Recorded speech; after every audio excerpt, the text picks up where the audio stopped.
ada kompetensinya, tapi nggak dianggap bahwa proses pengadaan ini ya ngalir aja gitu ya.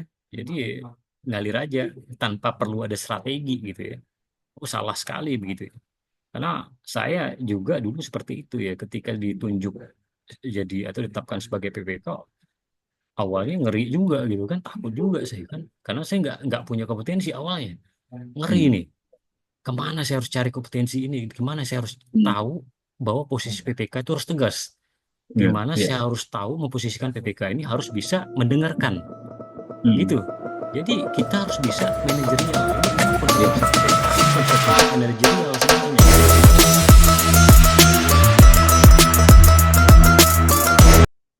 Bismillahirrahmanirrahim. Assalamualaikum warahmatullahi wabarakatuh. Selamat siang, salam sejahtera untuk kita semua. Bertemu lagi di Berbagi Penaksi edisi kelima, tanggal 2 Mei 2025 bertepatan dengan Hari Pendidikan Nasional. Sekaligus mengucapkan Selamat Hari Pendidikan Nasional kepada seluruh insan pendidikan di Indonesia. Mudah-mudahan pendidikan kita semakin lebih baik ke depan dan survei penilaian integritas pendidikan juga semakin meningkat.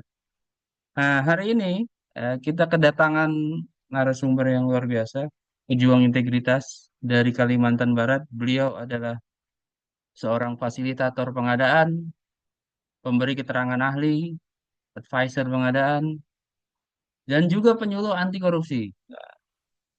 Beliau juga saat ini menjabat sebagai Ketua Dewan Pengurus Daerah Ikatan Ahli Pengadaan Indonesia di Provinsi Kalimantan Barat. Kita sambut Master Nur Aliuddin. Assalamualaikum, Master. Waalaikumsalam warahmatullahi wabarakatuh. Terima kasih Gimana Master Satyo. kabar? Alhamdulillah Alhamdulillah. baik. Gimana cuaca di Kalimantan Barat, Master? Wah, seperti biasa ya Master. Jadi panasnya luar biasa dan juga kadang hujan gitu ya. Nah, kebetulan hari ini kita cukup panas sekali gitu. Ya, ya, ya.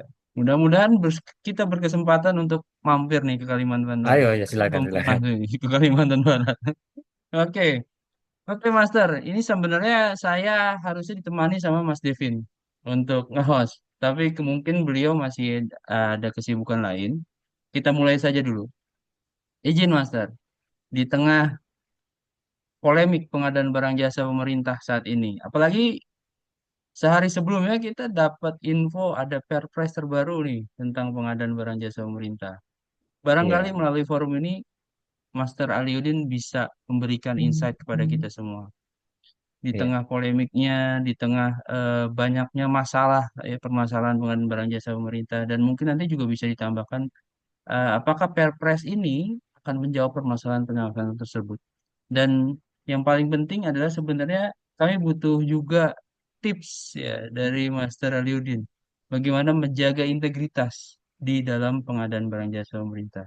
Dan tentunya kami juga mengundang Bapak Ibu sekalian yang hadir dalam forum Zoom meeting siang hari ini untuk turut aktif juga berkomunikasi atau berdiskusi bisa melalui kolom chat atau langsung berbicara dengan open mic. Saya persilahkan Mas Arjudin untuk menyampaikan apa ya gagasan atau paparannya terlebih dahulu mungkin. Silakan Master. Baik, terima kasih Master Satyo. Ya, ya, mungkin eh, kenapa kami panggil Master ini ya. Jadi memang di dalam penyuluh anti korupsi memang sapaan sesama penyuluh itu adalah Master ya. Dia setiap hari itu semangat untuk selalu memberikan apa wejangan ataupun memberikan penyuluhan ya kepada sesama. Jadi di sini bukti bahwa kita semangat gitu. Jadi master itu panggilan gitu ya. Jadi bukan master itu dia yang paling master nggak gitu ya. Jadi perlu juga disampaikan master satu kepada Bapak Ibu sekalian pada siang hari ini ya, di Zoom.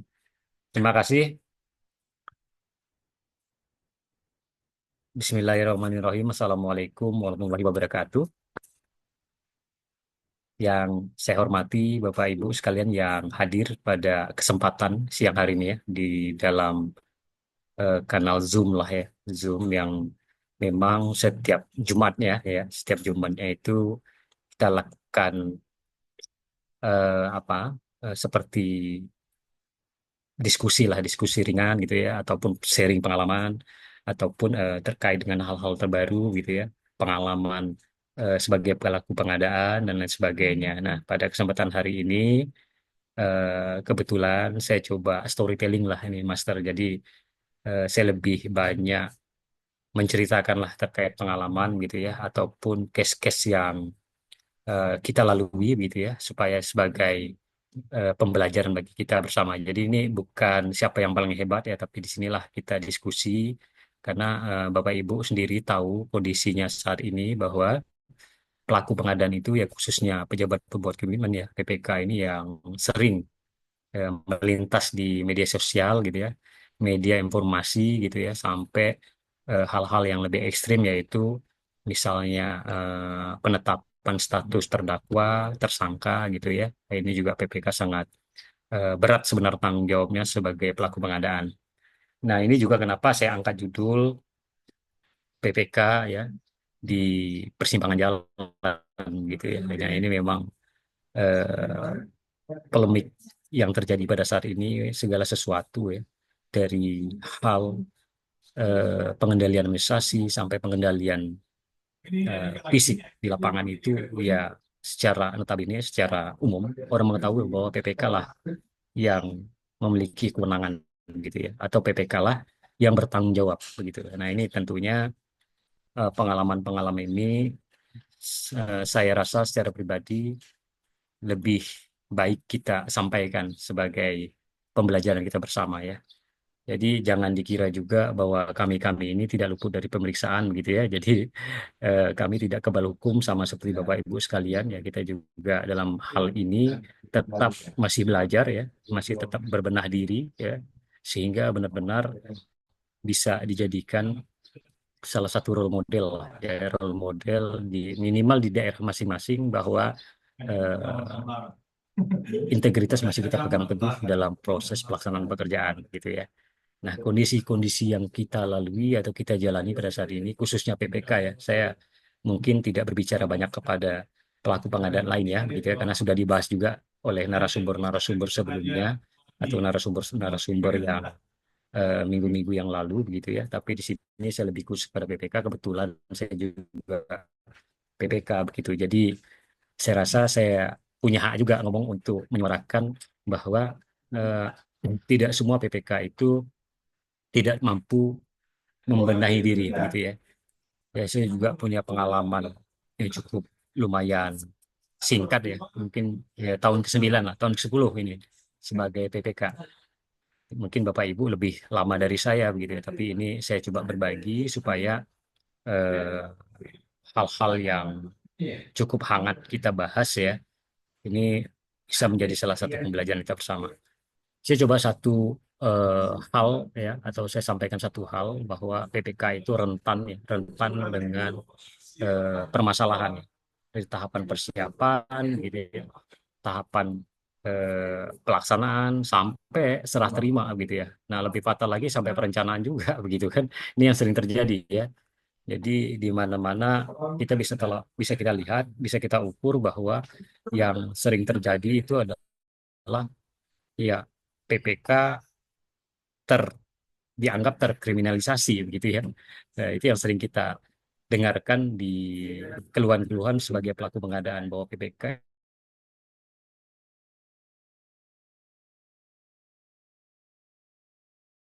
itu selalu merasa tangani ya yang apa ya, perkara-perkara yang diminta kami sebagai ahli begitu. Memang kendala terbesar adalah sedikit sekali pemahaman seorang PPK terkait dengan pengendalian dokumen, ya, khususnya dokumen kontrak, dan juga eh, sedikit sekali pemahaman PPK untuk mengendalikan pekerjaan. Gitu ya. Mengendalikan pekerjaan ini bisa menjadi salah satu manajerial ataupun sebagai leading sector untuk memerintahkan tim-timnya untuk membantu. Gitu ya. Ini salah satu pola-pola sebenarnya yang bisa sebagai pedoman. Hal yang sering kita lihat belakangan ini kan PPK itu superhero ya ataupun Superman ya. Kita tidak pernah melihat bahwa PPK ini bekerja teamwork atau bekerja bersama tim, tapi selalu saja PPK itu sendiri. Begitu. Ini yang terjadi ya. Makanya saya sampaikan di awal dengan judul headline judul saya itu PPK di persimpangan jalan ya. Jadi PPK itu bingung gitu ya, maju kena mundur kena, jadi ke bahasa kita tuh maju kena mundur kena gitu ya. Nah, berdasarkan pengalaman-pengalaman, jadi saya menyampaikan ini pengalaman empiris lah, Master Sastro ya, jadi bukan berdasarkan cerita-cerita apa yang tidak real ya, tapi saya banyak sekali ya case yang menangani memang masalah PPK gitu ya. Jadi kendala-kendala hal kecil sebenarnya itu bisa membuka ruang bahwa ada hal-hal yang menjadi fatal gitu ya, ataupun luput dari ketidaktahuan si PPK tadi ya. Contohnya misalnya di tahapan masalahnya kadang di tahapan persiapan dokumen gitu ya, dokumen tersebut tidak disesuaikan dengan kebutuhannya ya. Contohnya ini saya sampaikan contohnya saja, saya nggak berani nyebutkan case-case-nya karena nanti jadi masalah juga gitu kan. Karena ada yang case yang sudah inkrah, ada yang belum gitu. Saya nggak mau cerita terlalu jauh masalah case apa yang kita diskusikan, tapi pengalaman-pengalaman saya selaku PPK dan juga pendampingan untuk beberapa pekerjaan-pekerjaan yang kompleks gitu ya, pekerjaan-pekerjaan yang memang nilainya cukup besar gitu ya. Jadi masih banyak terdapat ya eh, dokumen yang tidak menggambarkan ataupun tidak tidak ada sama sekali dokumen yang menggambarkan terkait dengan eh, jawaban pekerjaan tersebut ya. Ini saya contohkan, misalnya seperti ini. Yang sering jadi masalah itu kan ketika pekerjaan tersebut terlambat begitu ya.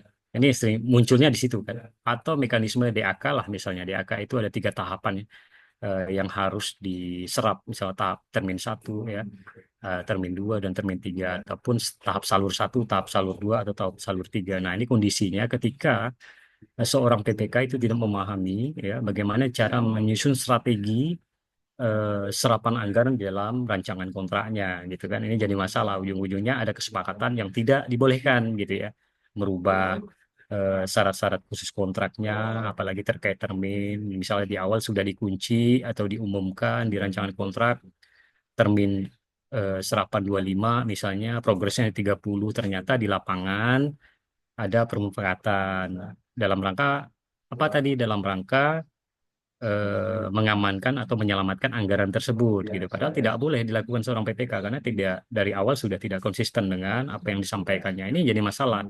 Memang ketika tidak ketahuan aman gitu ya. Nggak jadi masalah kalau nggak ketahuan. Kok jadi ketika ada masalah di ujungnya ya menjadi risiko gitu ya, menjadi risiko seorang PPK. Ini bukan bicara terima nggak terima uang ya, tapi aturan dan eh, regulasi kita ya. Jadi regulasi pengadaan itu tidak berdiri sendiri. Ini kadang Bapak Ibu sekalian ya ataupun teman-teman pelaku pengadaan tuh nggak sadar gitu. Nggak sadar itu bahwa peraturan pengadaan ini bergerak sendiri atau berjalan sendiri, nggak gitu gitu. Jadi peraturan pengadaan atau regulasi pengadaan ini ada peraturan lain yang beririsan gitu ya. Ada peraturan lain yang mengawasi gitu. Jadi hati-hati juga ya. Segala keputusan itu jangan pernah diambil sendiri atau disepakati sendiri gitu. Itu bahaya, sangat bahaya gitu ya. Jadi beresiko buat PPK, apalagi PPK-nya ini mohon maaf misalnya tidak pernah mengikuti pengembangan-pengembangan kompetensinya misalnya. Dia hanya memiliki pengalaman sebatas eh, leveling dasar lah gitu ya. Nah, ini beresiko juga gitu karena apa yang tertuang di dalam regulasi atau di dalam sertifikat dasar yang Bapak Ibu apa dapatkan tersebut ya, secara teori ya, secara prakteknya itu kadang-kadang ya perlu inovasi kan gitu ya, perlu inovasi ya, perlu ada kan sering dinamika lah, kalau apalagi di APBD di daerah itu banyak sekali dinamikanya ya, dinamika terkait contoh nih misalnya dari tender aja udah jadi masalah, masalahnya di mana, dari syarat misalnya, syarat yang ditetapkan oleh PPK itu dasarnya dari mana misalnya, ini kan juga bingung. Misalnya ditanya nih PPK-nya, Pak ini Bapak menetapkan syarat ini dari mana ya kan, nggak tahu Pak, ini yang buat bukan kami gitu misalnya, kan jadi masalah tuh. Atau malah yang ekstrim lagi ya, yang ekstrim lagi misalnya syarat tersebut mohon maaf sekali gitu, misalnya memang sudah dikondisikan misalnya ya, ya mohon maaf sekali gitu, mungkin ya sudah direncanakan di awal gitu bahwa tujuan akhirnya itu ke ini misalnya, itu kan jadi masalah itu ya. Jadi disinilah pentingnya, ya, pentingnya seorang PPK itu memahami gitu ya, memahami bukan hanya bicara berkontrak ya. Jangan bukan berarti bicara bahwa PPK itu diperintah oleh PA misalnya, ataupun PA merangkap PPK, ataupun KPA merangkap PPK misalnya, ya. Tapi minimal minimal tahu tuh apa yang dilakukannya gitu kan. Berdayakan seluruh timnya gitu kan. Jadi seorang PPK itu harus bisa menjadi manajerial gitu kan.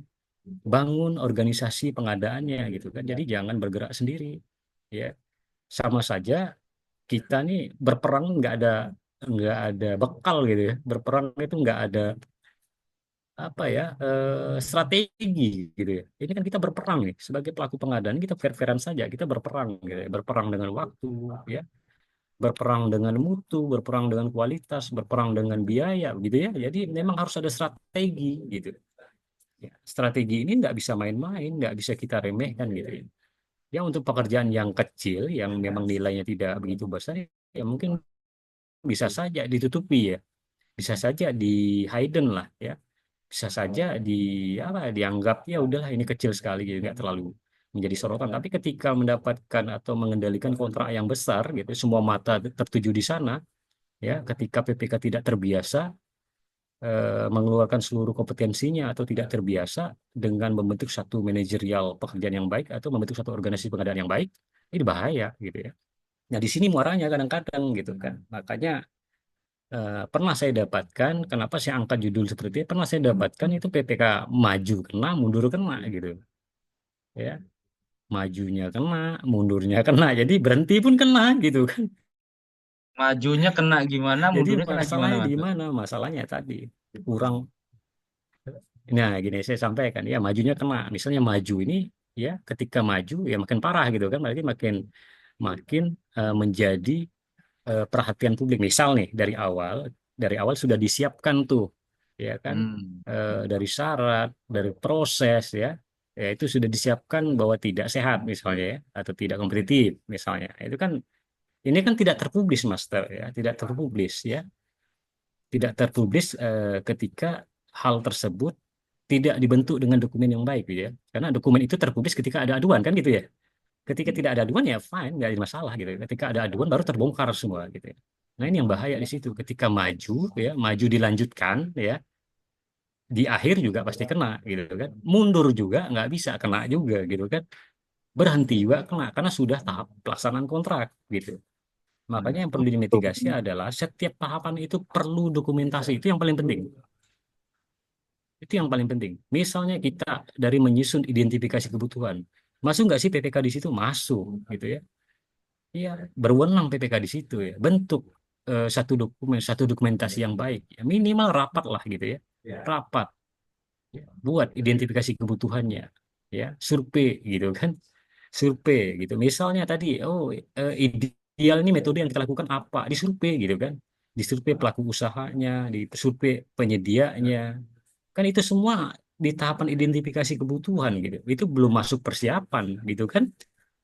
Nah, yang paling parahnya lagi ya si PPK nggak tahu di tahapan persiapan gitu. Misalnya dibantu nih, misalnya ya memang biasa di situ kan PPK dibantu. Misal PPK-nya seorang PA, seorang KPA kan dibantu tuh untuk membuat dokumen-dokumen persiapan ya. Nah ternyata PA KPA-nya juga nggak baca tuh hasil bantuan tim-timnya tadi kan, main tantangan aja misalnya kan. Padahal Udah ya biasa, Mas. nggak baca gitu. Ternyata syarat tersebut nggak ada hubungannya dengan pekerjaan misalnya. Itu kan jadi masalah tuh. Atau misalnya syarat tersebut harus nyari ke Afrika sana gitu kan alatnya misalnya. Misalnya. Jadi kan walaupun tidak menambah syarat gitu kan. Iya. Tapi syarat tersebut tidak kompetitif gitu kan. Hmm. Hubungannya dengan pekerjaan apa? Ya, karena masih aja ya seorang PPK itu nggak paham tuh gimana cara menentukan alat ya. Hmm. Dari Hmm. mana sih munculnya alat kan gitu tuh kan.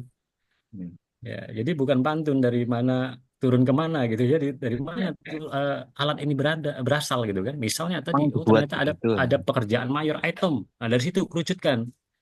Nah, ya, dalam pekerjaan konstruksi struktur misalnya ya kan ada 5 sub kegiatan atau nilai yang besar gitu ya. Misalnya struktur itu besar nilainya. Dari situ cek alatnya yang dibutuhkan apa gitu kan. Kadang-kadang mohon maaf gitu. Ini syukur-syukur tadi nggak terlalu dalam ya. Apalagi dengan ini saya akan sambungkan dengan regulasi terbaru nanti ya. Regulasi terbaru itu peran APIP itu luar biasa ya. Jangan sampai juga nanti APIP keteteran juga gitu kan. Ya APIP-nya nggak ngerti juga misalnya bahwa cara menentukan syarat itu dasarnya dari mana gitu misalnya ya kan. Ya kadang-kadang ya debatable-nya ya selama tidak menambah syarat kan aman Pak gitu. Tapi ternyata syarat tersebut nggak juga dipakai dalam pekerjaan konstruksinya misalnya. Kan jadi masalah gitu kan. Ya, misalnya tadi syaratkan ya gunting dari tembaga gitu misalnya ya. Misal atau dari ujungnya itu berukir emas misalnya kan kan aneh-aneh juga gitu kadang. Saya masih nemukan ya. Kadangkala kasihan gitu. Kasihannya bukan PPK-nya ini tapi karena ketidaktahuan gitu ya. Barang itu sudah dikompetisikan misalnya ya. Ternyata alat tersebut juga tidak ada hubungan dengan pekerjaan, nggak digunakan gitu kan jadi masalah lagi gitu ya. Walaupun tidak tidak mengurangi apa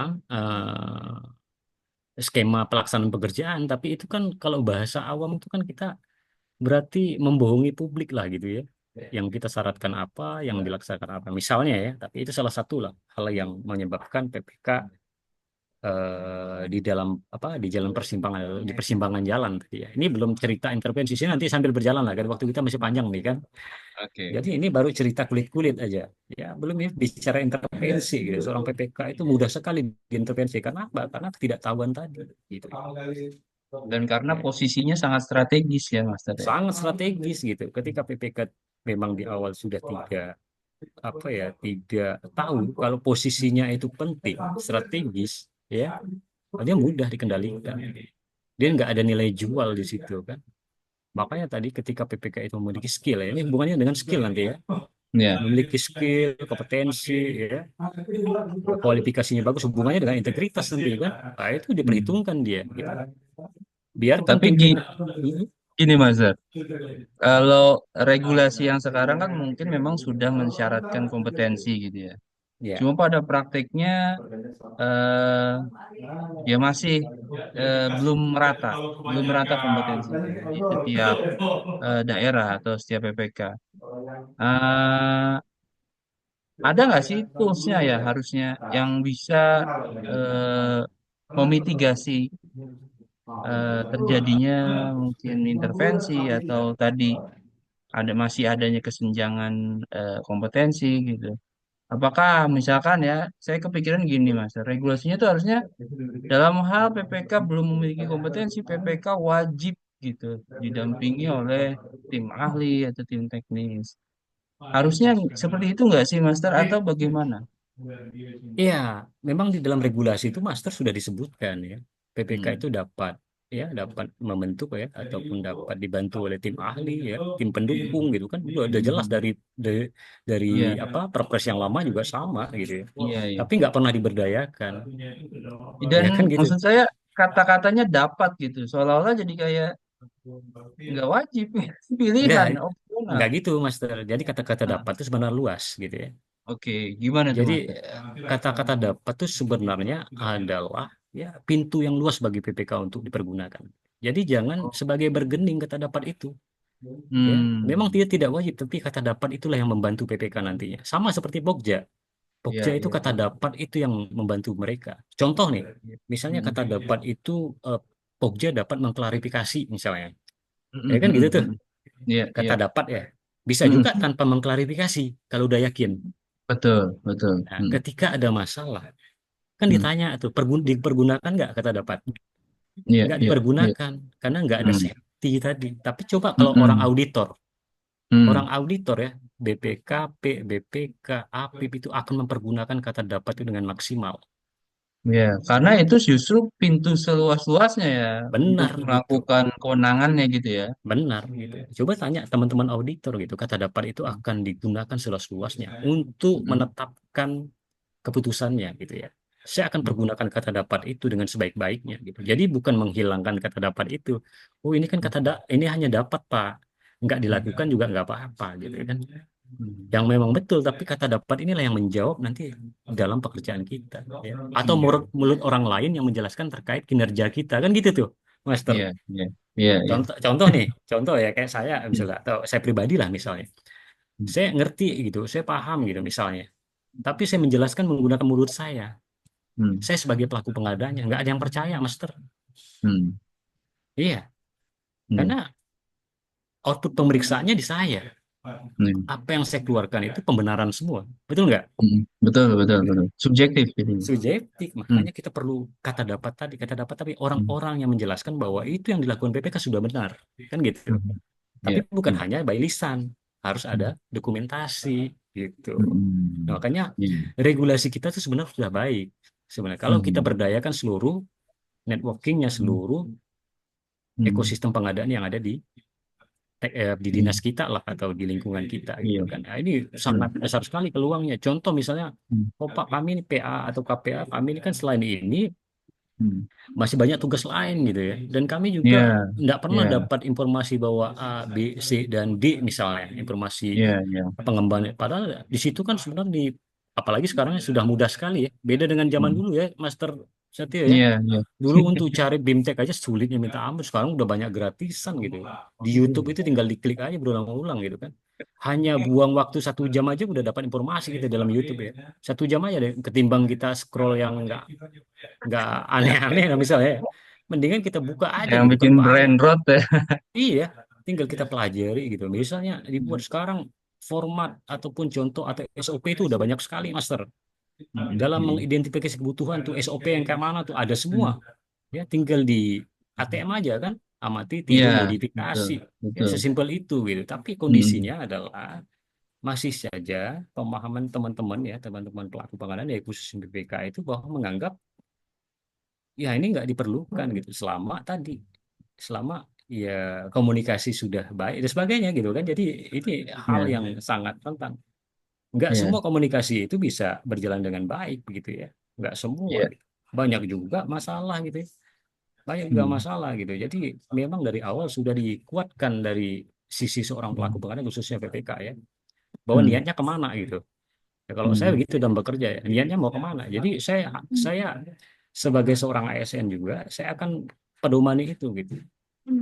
Ya, kebijakan ya pasti ada. Sama seperti disampaikan narasumber sebelumnya kan, pasti ada. Tapi tadi ketika kita memiliki integritas, ya kebijakan itu akan terpatahkan dengan aturan-aturan prosedur tadi gitu ya. Karena Hmm. ketika kompetisi ini murni kompetisi gitu ya. Hmm. Nah, kan gitu tuh.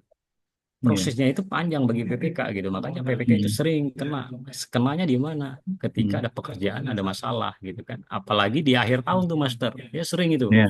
Ya, di akhir tahun itu kerjaan terlambat. Ya, secara aturan bisa kok Pak tambah tambah waktu gitu ya.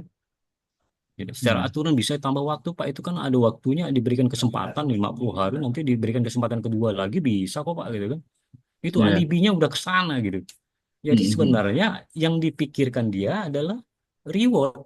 Reward pemberian kesempatan itu dipikirannya reward, bukan punishment. Tapi coba asumsi yang dipakai seorang pelaku pengadaan bagi PPK ya, pemberian kesempatan itu punishment, ya.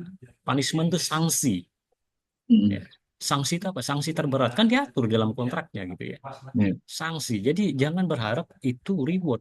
Wah, nggak Hmm. apa-apa kita laksanakan nanti kita beri kesempatan tuh lewat tahun. Jadi Hmm. udah dipikirkan dari awal tuh, Mister. Sudah direncanakan untuk terlambat gitu. Nah, makanya tadi ini kita bisa lihat ya. Hmm. Ini masalah sebenarnya masalahnya juga nggak hanya se apa ya kulit-kulitnya saja, banyak sebenarnya Hmm. permasalahan ya. Kalau kita tarik dalam Betul. mind map-nya itu banyak sekali permasalahan Hmm. dalam PBJ ini. Tapi yang Hmm. saya kerucutkan adalah seorang PPK gitu ya. Saya sedih, Iya. Master, ya. Sedih Iya. saya. Sedih saya banyak teman-teman saya yang di Prodia banyak sekali, Master. Ya, banyak sekali gitu. Karena tadi dibilang dia punya kompetensi, ada gitu. Ada kompetensinya, tapi nggak dianggap bahwa proses pengadaan ini ya ngalir aja gitu ya. Jadi ngalir aja tanpa perlu ada strategi gitu ya. Oh, salah sekali begitu ya. Karena saya juga dulu seperti itu ya, ketika ditunjuk jadi atau ditetapkan sebagai PPK, awalnya ngeri juga gitu kan, takut juga saya kan, karena saya nggak punya kompetensi awalnya, ngeri Hmm. nih, kemana saya harus cari kompetensi ini, gimana saya harus Hmm. tahu bahwa posisi PPK itu harus tegas, di Iya. mana Iya. saya harus tahu memposisikan PPK ini harus bisa mendengarkan Hmm. gitu. Jadi kita harus bisa manajerial. Ini memang Iya, konsep-konsep PPK ini konsep-konsep manajerial sebenarnya.